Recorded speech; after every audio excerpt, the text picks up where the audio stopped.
pasukan yang baru pulang dari perang Uhud. Dia bertanya, bagaimana wahai pasukan Allah, bagaimana keadaan Rasulullah Sallallahu Alaihi Wasallam di perang Uhud, bagaimana keadaan beliau?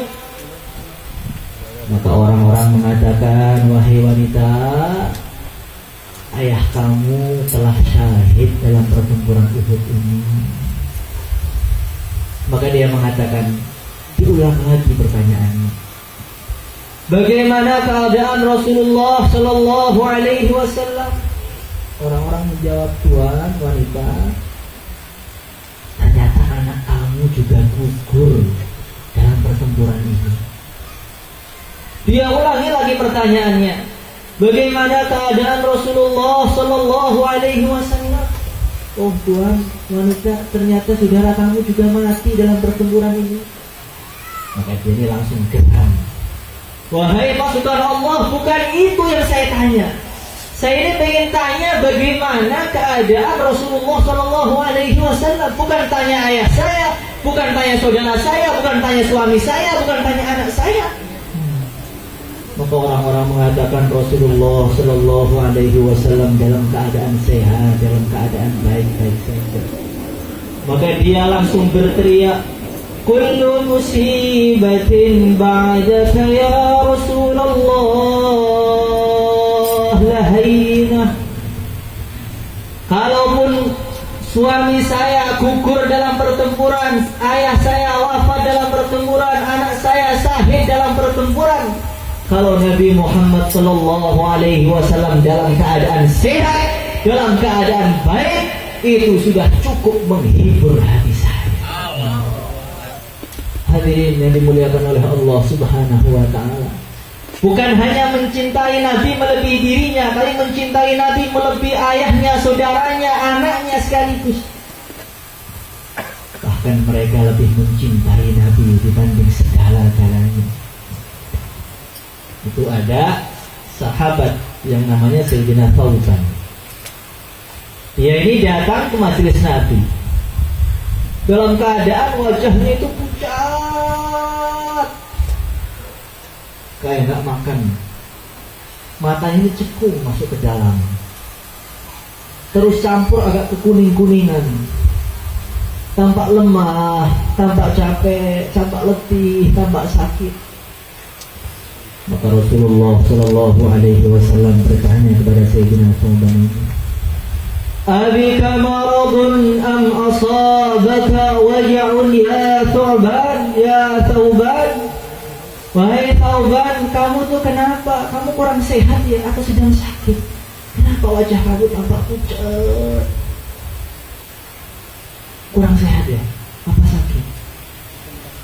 Maka Sayyidina Thawban mengatakan, kullu dzalika lam yakun ya Rasulullah ghaira anni uhibbuk.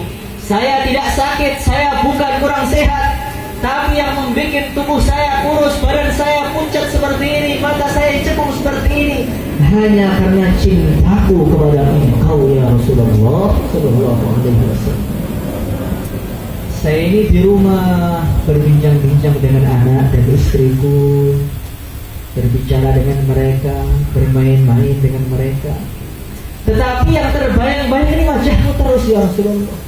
Saya makan yang terbayang wajahmu terus ya Rasulullah.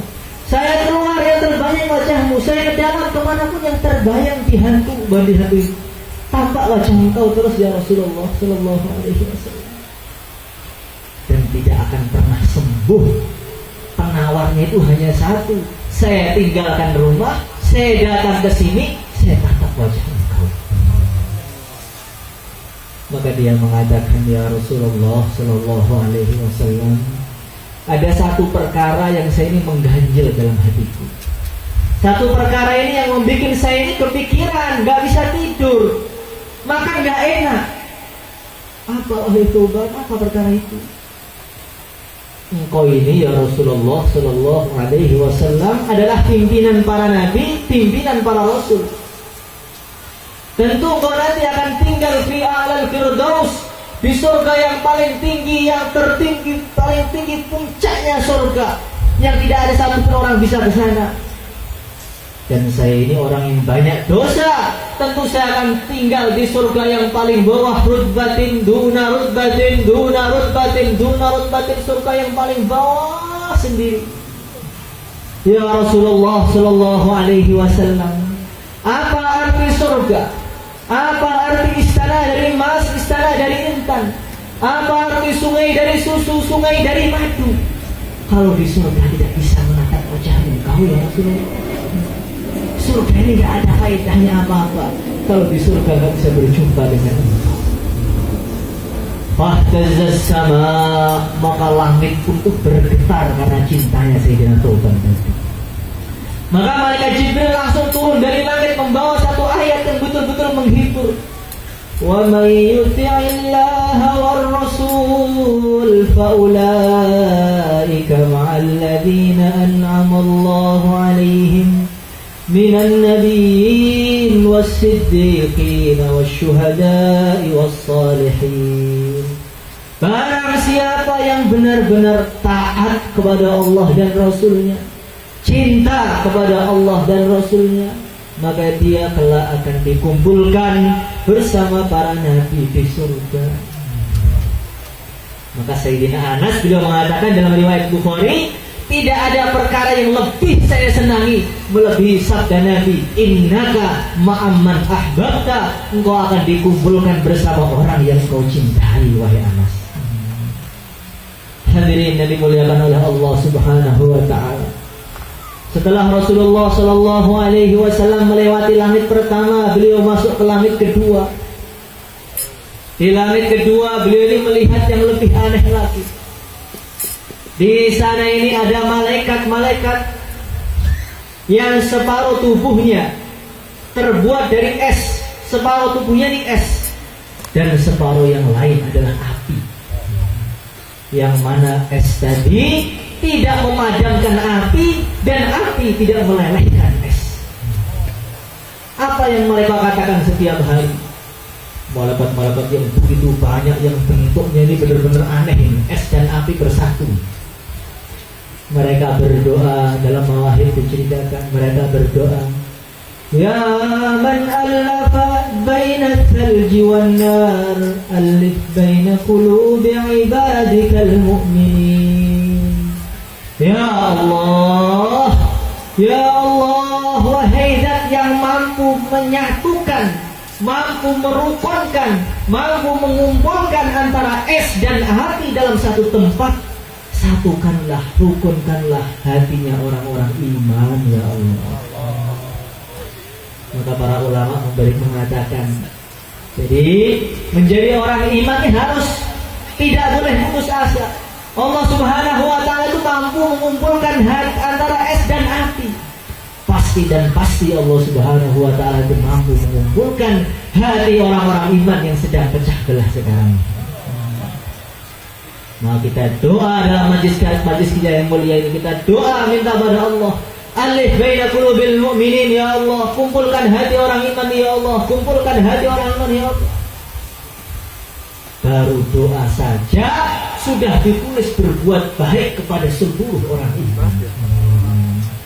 Maka para ulama itu sering mengatakan, ketika orang itu sholat, dia membaca ihdinas siratal mustaqim. Ya Allah, tunjukkanlah aku jalannya orang-orang yang lurus. Kalau ketika mengucapkan ihdina tadi, dia dalam hatinya, ya Allah, tunjukkanlah hatiku, keluargaku kepada jalan yang lurus, maka dia nanti akan diberi oleh Allah Subhanahu wa taala pahala berbuat baik kepada seluruh keluarganya. Kalau dia ketika mengatakan ihdinas siratal mustaqim, ya Allah, tunjukilah kami semua orang di seluruh Jakarta dan Tangerang ini jalan yang lurus ya Allah, luruskan jalan mereka, luruskan langkah-langkah mereka. Sepertinya sholat di masjid ini tapi ditulis berbuat baik kepada jutaan orang yang ada di Jakarta ini. Kalau ketika dia mengatakan ihdinas siratal mustaqim, ya Allah, tunjukilah kami semua, seluruh orang yang ada di dunia yang masih hidup sekarang